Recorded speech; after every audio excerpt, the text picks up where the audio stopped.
I'm Janessa, 26 years old. I've been married to Steve, a year older than me, for 2 years. Steve works for the government, while I work part-time and am financially dependent on him. Our debts are limited to student loans and a car loan. From the start of our marriage, we wanted kids, but it always seemed financially challenging. With our student loans soon to be paid off, we started to think maybe we could afford it. One day, our home phone rang, and Steve answered. It seemed like it was my mother-in-law on the other end.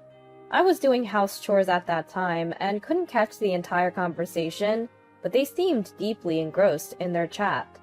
About 30 minutes later, Steve hung up, saying he'd discuss it with me. "What's up? Anything wrong with mother-in-law?"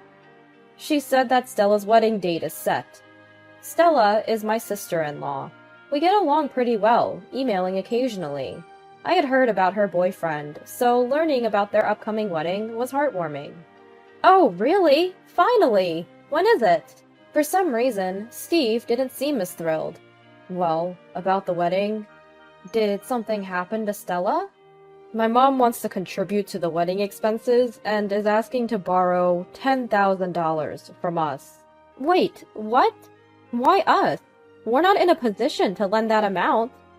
She mentioned that Stella's fiancé intends to pay for everything without any help from his parents. But mother-in-law wasn't too pleased about that and wants to help out financially. Why would she borrow money from us when they're trying to handle it themselves? In fact, we received $7,000 from them for our wedding. Though we intended to repay it, after an intoxicated relative of Steve's dad caused chaos at our wedding reception, we considered it compensation for the ruined event. We shouldn't lend the money without discussing it first. Recalling our wedding, I remembered feeling upset with my in-laws, especially my mother-in-law, who made comments about my parents not chipping in. With a troubled look, Steve tried to persuade me. We do have savings over $10,000, but it's in a fixed deposit, and it's cheaper to borrow than break the deposit. It's a perspective we both share. Mother-in-law suggested that since Steve's a government employee, he could get a low-interest loan. She promises to repay us as soon as they receive the wedding gifts. But I just don't feel good about getting into debt, especially for this reason. Why should we borrow money to help mother-in-law show off? Moreover, it's surprising to know they're strapped for cash. Steve's dad runs his own business, and though mother-in-law works, I'm not sure about her job status. My sister-in-law has a full-time job. Each time we visit them, mother-in-law brags about her overseas trips, designer outfits, and luxury brands like Chanel and Louis Vuitton. She seems to be living beyond her means, which annoys me. Moreover, Steve mentioned mother-in-law intends to keep this loan a secret from Stella. If you're dead set on this, at least be transparent with your dad and Stella. I don't want to be part of any secret. Well, I understand my mom's desire to look good. Let's just stay silent on this, okay? Janessa, don't you think you're being a bit too cautious? What? You're saying I'm being narrow-minded? No matter how much she promises to pay back, it's still a significant amount of money. We need to think about this. I was starting to get irritated by my husband's careless remarks. It's not that I dislike Stella.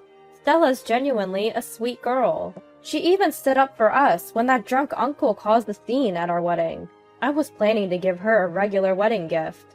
The last time we met, she happily mentioned, "With the wedding reception expenses saved up, we can even go on a honeymoon."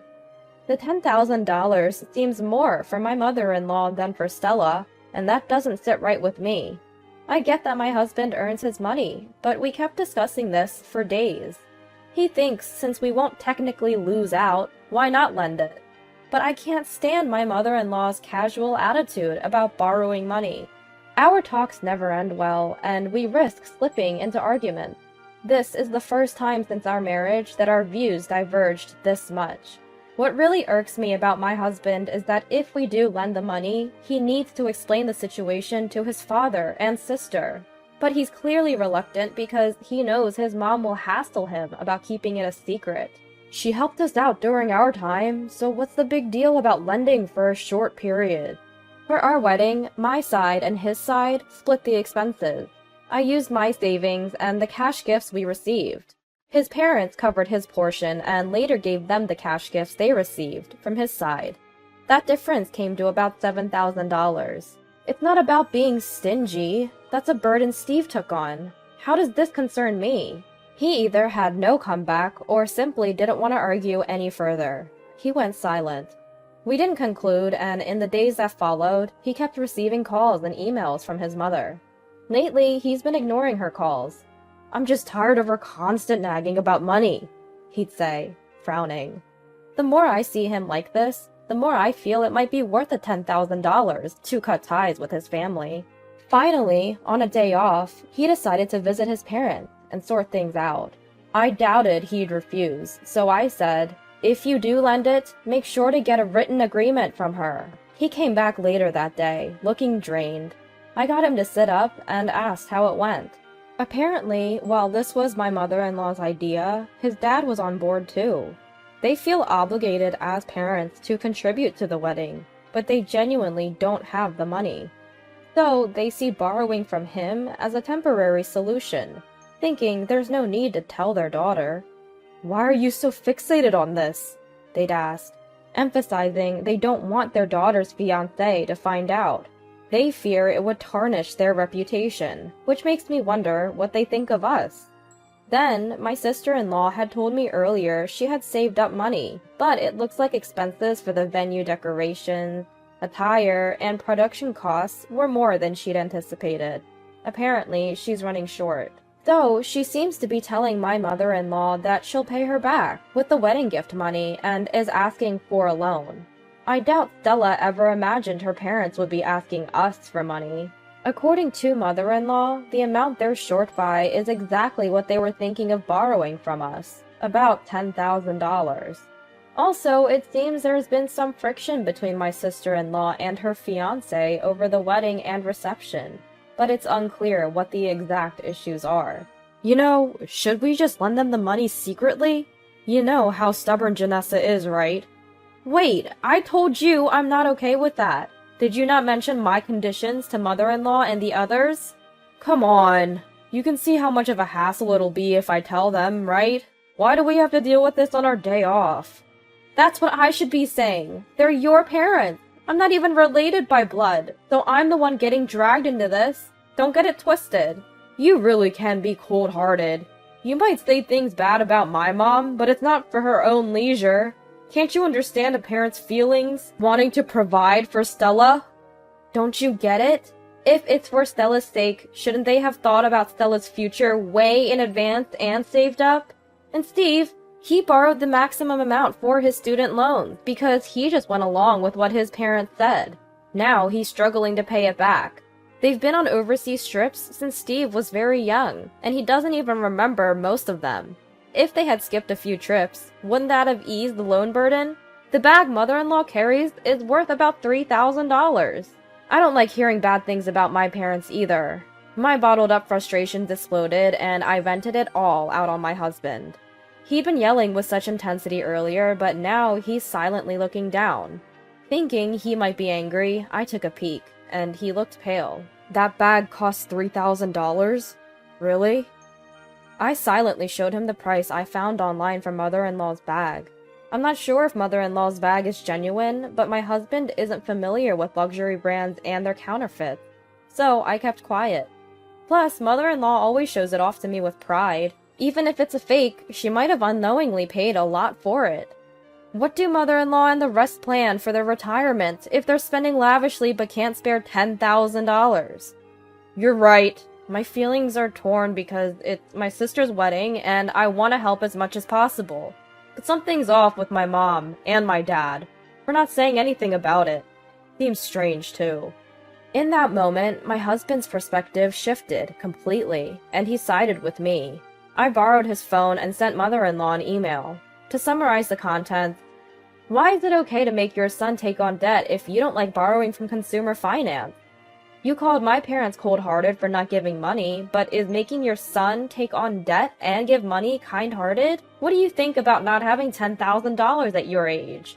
I understand the benefits of using the mutual aid system, but since my sister-in-law's fiancé is a public servant, shouldn't he be the one to take advantage of it? I wonder if my sister-in-law, her fiancé, and their parents even know about the situation. If they're unaware, how do they plan to recover the wedding gift money? Depending on their response, I'll reconsider my relationship with them. I sent a message articulating all these concerns in a very sarcastic tone. Back in college, I earned a master's degree in law, which seems rather useless in my daily life. But in moments like this, I feel as if I got it just to craft such messages. I showed my draft to my husband, and with his approval, sent it. In about an hour, a reply came. "You dare speak to your in-laws like that? Consider your place. Basically, it's Steve borrowing money, not your place to interfere. You've been married for about 2 years now, and it seems you can't have children. Maybe it's time for some self-reflection on your role as a wife." The condescending tone pissed me off, but there was no direct answer to my questions. Frustrated, I quickly fired back an email. "We haven't legally adopted you, so you're not my parent. Even if you were, I'd still ask what I want to know. My husband and I share our finances, so I believe I have a say in how we spend our money. And as I said, I'll leave the final decision to my husband. We're not struggling to have kids. We're both working and juggling car loans and your son's student loan repayment. So financial stability isn't easy for us right now. We've made plans, so please refrain from interfering. And I don't recall marrying you just to produce a grandchild for you." I've never spoken out against my mother-in-law like this before. I regretted the impulse email a bit, but my husband assured me, "If she says anything, I've got your back." The next email from my mother-in-law read, "You truly are a pitiful person. You think you can corner me with your pretentious behavior? How miserable. If I could turn back time to the day Steve first brought you home, I would oppose the marriage with all my might. If there's one thing I regret, it's not seeing your true nature sooner. If you ever find yourself in a tight spot, don't expect any help from me." Realizing that any reply would be met with more off-target remarks, I chose not to respond. However, my father-in-law, apparently having seen my email too, angrily called my husband. "That arrogant, uneducated little girl! She's not our daughter, and we're not her parents! What was that email all about? Just because we've been polite, she thinks she can get carried away. Maybe it's because your story doesn't add up. Don't you think Mom's perspective is a bit off, Dad? I assumed your business was doing well, which is why Mom could afford all her luxuries. But now look where we are. Forget Stella's wedding costs. Shouldn't you two discuss your future plans more thoroughly? Otherwise, financial issues will just keep popping up. You're still under her influence, aren't you? Do you remember who raised you to be who you are today? Was it not me and your mother? You know, I only said it because I'm worried, right? We have our own lives to think about, and we can't always be there to help. If you're gonna act like this, Mom and Dad, we might not visit for a while." With that, he hung up with a puff. "I feel bad for dragging you into this. I never meant for you to turn against your parents like that." "No, it's okay. I grew up with them my whole life. There were things I didn't notice because I thought it was normal. It's good to have some clarity now. I'm sorry for dragging you into this mess." "It's alright, as long as you're okay." We decided there was no point in arguing anymore. The wedding was getting closer, and thinking about my sister-in-law, who had no idea and probably thought our parents would help, we decided to tell her privately. So I reached out to her to meet up. Turns out, she had no idea about any of this. I had no clue things were this way. I didn't know Mom was struggling financially. I mean, I thought she was a bit careless with money, but she works too. So I assumed she was just managing her spending money. I'm sorry to bring this up, especially with the wedding around the corner. But if you need it, we're willing to lend you the money directly. Just let us know." "No, that's too much. My husband hates debt, even the loan for the car we're using. He wanted to pay it off in full. If anything, we'll just get a loan. There's no need to borrow from you and Steve. We've had some disagreements about the wedding preparations lately, and if he found out about this, it'd just make things worse. Our budget is tight, but we'll try to make do, even if it means crafting things ourselves to save money. Well, if you need any help with things like a welcome sign or something, Steve and I can help out. Just ask." She thanked us, and despite not knowing about it before, deeply apologized for her mother's actions. It was tough to see her feel so guilty. As the wedding date neared, my mother-in-law contacted my husband. Apparently, she had said she might not attend our sister-in-law's wedding. I always wondered how my brother would explain to the relatives why she didn't attend. It would surely raise eyebrows. It's a shame because I was really looking forward to seeing my sister-in-law in her wedding dress. But I can't bring myself to apologize and go. It's just how it is. I'll ask to see the photos later on. A few months after that, we returned the $7,000 difference in wedding expenses to my mother-in-law and father-in-law. While our relationship hasn't ended completely, my husband, who often relocates for work, got assigned to a place far from his parents, so it's less likely we'll interact much anymore. On the wedding day, when my sister-in-law and her husband realized we weren't there, she confronted mother-in-law. She admitted she told us not to come. I'm not sure how the story got around, but her husband, who knew nothing about this until then, was furious. It seems he's developed quite a disdain for his in-laws. They always wanted the couple to live with them eventually. It's a sad outcome for them, but they brought it upon themselves. Looking back, maybe the reason they spent money recklessly, buying branded items and taking frequent trips abroad, was thinking they'd be supported if they lived with their son. Perhaps they borrowed money from us for the wedding expenses to keep up appearances, and told the fiancé to make sure he never found out. One day, when my husband and I were discussing this, my sister-in-law called me. Stella? It's been a while. What's up? Hey, Janessa. Long time no talk. I heard from my brother about your move. I wanted to send you a little something to celebrate. Is your current address still good? Aw, you don't have to do that. But thank you. We're moving in a few weeks, so this address is fine. I'll email you the new one later on. Please do. You never know when a blessing will come, but we're hoping for one soon. As a seasoned mom, you'll have to share some tips with me. Yes, we were finally expecting a baby. Absolutely. Reach out if you need anything. I will. Take care. I don't have any siblings, so having such a sweet sister-in-law makes me feel truly blessed. With one more family member on the way, I touched my belly, feeling motivated for the future.